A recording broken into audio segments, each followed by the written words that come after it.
और आपको बता दें कि प्रधानमंत्री आज बाड़मेर में हैं और यहां स्टूडियो में रविंद्र सिंह भाटी मेरे साथ मौजूद हैं। बहुत बहुत स्वागत आपका रविंद्र सिंह भाटी। बहुत बहुत धन्यवाद। तो जरा ये बताइए कि अकेले चलूंगा, इंडिपेंडेंट कैंडिडेट पहले आप थे, आपने विधानसभा का चुनाव लड़ा और अब एक बार फिर से आप चुनावी मैदान में अकेला चलने की आदत क्यों है? मैं आपको बताना चाहूंगा कि रविंद्र अकेला नहीं है। रविंद्र के साथ 36 कौम के वो लोग हैं, बाड़मेर, जैसलमेर और बालोतरा की जनता है, जिसके भरोसे पे मैं विधानसभा तक पहुंचा और मुझे पूरा विश्वास है ये तमाम लोग मुझ पे विश्वास जताएंगे और आने वाले चुनाव में ऐतिहासिक वोटों के साथ जिताएंगे। रविंद्र सिंह भाटी, मैं आपके बारे में पढ़ रहा था, एबीवीपी चुनाव लड़ना चाहते थे लेकिन आपको टिकट नहीं मिला, फिर आपने बीजेपी से टिकट मांगा एमएलए का, वो नहीं मिला। क्या कारण था? जब इतने लोग आपके साथ थे, स्टूडेंट टाइम से ही आप पॉलिटिक्स कर रहे हैं, तो ऐसा क्या रीजन? राजनीतिक जीवन में कई सारे उतार चढ़ाव आते हैं, पर टिकट नहीं मिल पाया, वो एक अलग बात रही। मैं धन्यवाद देना चाहूँगा उन तमाम लोगों को जिनकी वजह से मुझे नहीं मिल पाया, उनकी वजह से मैं निर्दलीय जीत पाया, मैं धन्यवाद देता हूँ। और साथ ही साथ में जनता का साथ और सहयोग हमेशा मेरे साथ में रहा, मैं उस जनता का हमेशा आभारी हूँ। अच्छा, जरा ये बताइए कि हमने सुना है नाक में दम कर रखा है, बीजेपी के भी, कांग्रेस के भी, और यहां तक कि भजनलाल शर्मा जो हैं खुद डिप्टी सीएम और आज तो प्रधानमंत्री भी बाड़मेर पहुंच रहे हैं। ऐसा क्या कर रहे हैं आप? सब मैं सबका स्वागत करता हूं बाड़मेर की उस धन्य धरा पे, थार की धरती पे, पर मैं मेरा काम कर रहा हूं, जनता के बीच में रह के मुझे जो काम करने हैं मैं वो काम कर रहा हूं। बाकी सब लोग अपने अपने काम कर रहे हैं, सबको शुभकामनाएं देता हूं। अच्छा, जरा ये बताइए, एक मास्टर स्ट्रोक के बारे में आपकी बात हो रही है कि कॉन्स्टिट्यूएंसी छोड़कर आप गुजरात और महाराष्ट्र का दौरा करके लौटे हैं, उसके वो मास्टर स्ट्रोक जो है जिसके बारे में चर्चा हो रही है, जरा वो हमारे दर्शकों को बताएं। मैं आपको बताना चाहूँगा कि मैं बेसिकली मारवाड़ क्षेत्र से आता हूँ, जहाँ के मारवाड़ी देश के अलग अलग कोने में अपने व्यापार कर रहे हैं। मैं उन तमाम भाइयों से आशीर्वाद लेने के लिए गया था। मैं सूरत, अहमदाबाद, पुणे, हैदराबाद, बेंगलोर, चेन्नई, इन तमाम लोगों से ये अपील करने गया था कि बदलते हुए बाड़मेर के लिए आप सभी को आगे आना होगा, आगामी लोकसभा चुनाव में मुझे आशीर्वाद देने के लिए आना होगा। और उन्होंने विश्वास दिलाया कि हम आने वाले समय में आपके साथ पूरे तरीके से लगेंगे और आपको आशीर्वाद। भाटी साहब, जरा बताइए, आपके यहाँ के एक एमपी हैं, वो तो बड़ी बात कह रहे हैं, वो कह रहे हैं हमारा लड़का बिगड़ गया है, वापस आएगा, कहीं ना कहीं उन्हें उम्मीद है।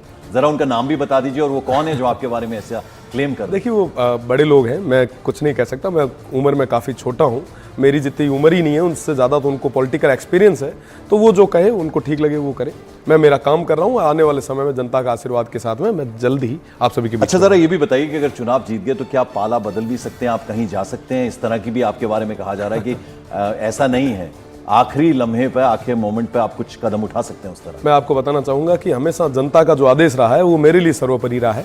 आने वाले समय में भी जो जनता का आदेश रहेगा, रविंद्र उस पर खरा उतरेगा। अच्छा, तो ये बताइए ना कि ऐसी क्या नाराजगी है? हमने ये भी सुना कि अशोक गहलोत की भी नाक में दम करके रखा था, 70% रिजर्वेशन की आपने बात लगातार उनको चैन से सोने नहीं दिया। तो कांग्रेस में आपको ऐसी क्या लगता है कि आपने कांग्रेस का दामन नहीं थामा? और बीजेपी, चूंकि आप पहले आना चाहते थे, कोशिश भी आपने की, अपने स्टूडेंट दौर में किया, लेकिन इंडिपेंडेंट आप जीते और फिर से आप जब एमएलए बने तो इंडिपेंडेंट जीते, तो क्या नाराजगी थी? कुछ नहीं, ऐसी कोई नाराजगी नहीं थी। मैं पहले विद्यार्थी परिषद का कार्यकर्ता था, बीजेपी ज्वाइन की, कई राजनीतिक वो परिस्थितियां रही जिसकी वजह से टिकट नहीं मिल पाया, पर मुझे पूरा भरोसा आने वाले समय में सबका आशीर्वाद रहेगा। और रही बात अशोक गहलोत साहब की, वो विश्वविद्यालय से निकले हुए हमारे छात्र नेता भी रहे हैं और साथ ही साथ सूबे के मुखिया थे, तो जाहिर सी बात थी हम हमारी डिमांड्स लेके सूबे के मुखिया के पास नहीं जाएंगे तो किसके पास जाएंगे। और उस समय पेपर लीक से लेके और कई सारी ऐसी घटनाएं हुई। फीस का एक बहुत बड़ा मूवमेंट स्टूडेंट टाइम में जब मैं अध्यक्ष था तो हुआ, उस समय मुख्यमंत्री जी अशोक गहलोत साहब थे, तो हमने हमारा काम किया, वो अपना काम कर रहे थे। अच्छा, ये बताइए जरा, आज कुछ इस तरह की अटकलें हैं, मानवेंद्र सिंह जो हैं वो बीजेपी में शामिल हो सकते हैं, तो आपको लगता है उससे कहीं ना कहीं चुनाव में प्रभाव पड़ेगा, आप पर कुछ किसी तरह का प्रभाव पड़ेगा? वो मेरे बड़े भाई हैं और उनका जो भी निर्णय रहेगा निजी निर्णय है, वो कुछ भी करें, हमेशा हमारी शुभकामनाएं उनके साथ रहें। तो ये बताइए ना रविंद्र सिंह भाटी जी कि जब सब भाई हैं, जब किसी तरह की कोई नाराजगी नहीं, आप कह रहे हैं कि अशोक गहलोत भी आपके बड़े हैं, प्रधानमंत्री का स्वागत है बाड़मेर में, आप ये कह रहे हैं, तो नहीं लगता आपको कि अगर किसी पार्टी से आप चुनाव लड़ते हैं तो ज्यादा बल मिलता है और ज्यादा आप काम कर पाएंगे? इंडिपेंडेंट जो है, कहीं ना कहीं अकेले तो है ना? मैं अकेला नहीं हूं, मैं वापस उसी बात को दे रहा हूँ कि मेरे साथ में वो तमाम जनता है। और साथ ही साथ मैं बताना चाहूँगा कि सदन के अंदर जहाँ एक तरफ पक्ष बैठता है, दूसरी तरफ विपक्ष, उनके बीच में अगर मजबूती से अगर बात रखना चाहो तो इंडिपेंडेंट रख सकता है। पक्ष और विपक्ष को एक हद तक कहीं ना कहीं रुकना पड़ सकता है, पर निर्दलीय मजबूती से बात रख सकता है। हर पार्टी का कोई ना कोई मैनिफेस्टो होता है, उसमें बड़ी बड़ी बातें, बड़े बड़े दावे किए जा सकते हैं, जाते हैं, और कुछ पार्टियां तो क्लेम भी करती हैं जब चुनाव आते हैं कि हमने ये वादे पूरे किए। आप किन किन मुद्दों को लेकर चल रहे हैं कि अगर आप एमपी बनते हैं, सांसद बनते हैं, तो किन किन मुद्दों को उठाएंगे, किन किन मुद्दों को लेकर काम करेंगे? मैं सबसे पहली चीज़ कि उस थार में, उस मरुस्थल में सबसे ज़्यादा ज़रूरत आज के समय में पानी की है। जैसा आपने बताया कि 75% रिजर्वेशन उन यूथ के लिए जो वहाँ के लोकल हैं, उनको एम्प्लॉयमेंट के लिए, तो युवाओं के रोजगार के लिए, साथ ही साथ वो तमाम मूलभूत सुविधाएं जिनसे अभी तक हमारा थार वंचित है, वो तमाम चीज़ें उस जनता तक पहुँचाना, ये मेरा मैनिफेस्टो, मेरे उद्देश्य रहे। प्रधानमंत्री देखिए स्टार प्रचारक हैं बीजेपी के, और जहां भी जाते हैं वो बाजी पलट कर रख देते हैं। उनका जो जादू की छड़ी है जब वो चलती है, तो कहीं ना कहीं डर है इस बात का कि जो युवा जब उनको सुनने आएंगे तो प्रधानमंत्री की बात में दम होता है, और हमने कई चुनावों में देखा, और अब तो बीजेपी की सरकार भी है राजस्थान। मैं प्रधानमंत्री जी का स्वागत करता हूं, पर मुझे बाड़मेर, जैसलमेर और बालोतरा की जनता पे भरोसा है।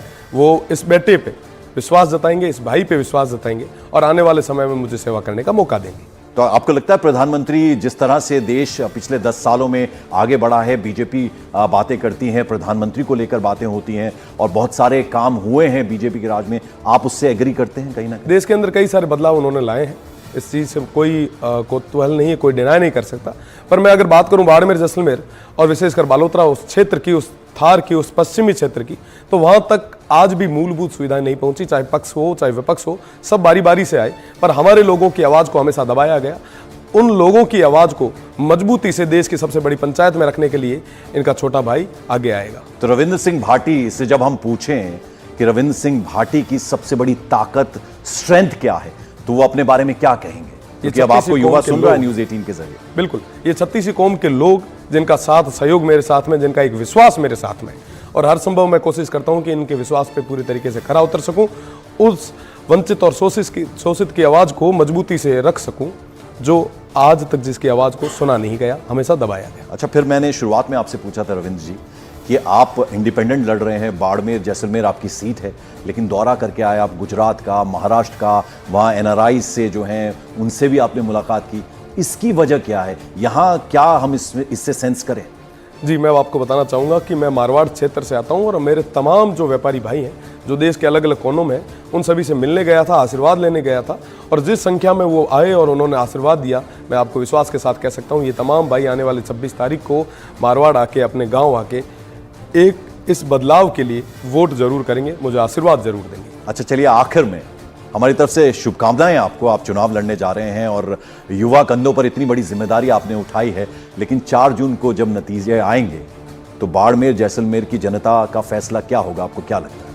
मुझे पूरा भरोसा है बाड़मेर, जैसलमेर और बालोतरा की जनता मुझ पर विश्वास जताएगी, अपने बेटे, अपने भाई रविंद्र को सेवा करने का एक मौका जरूर देगी, और आने वाले 5 साल बाद की स्थिति में आपको आज भी बता दूं कि हम एक लिस्ट लेके बैठेंगे, मैं बताऊंगा कि साहब ये स्थितियां थी और वर्तमान समय में मैंने ये काम करवाए। चलिए रविंद्र सिंह भाटी, हमारी तमाम शुभकामनाएं आपको, और न्यूज़ 18 इंडिया मॉर्निंग प्राइम में आप हमारे मेहमान बनकर आए, बहुत बहुत शुभकामनाएं और बहुत बहुत शुक्रिया यहाँ आने।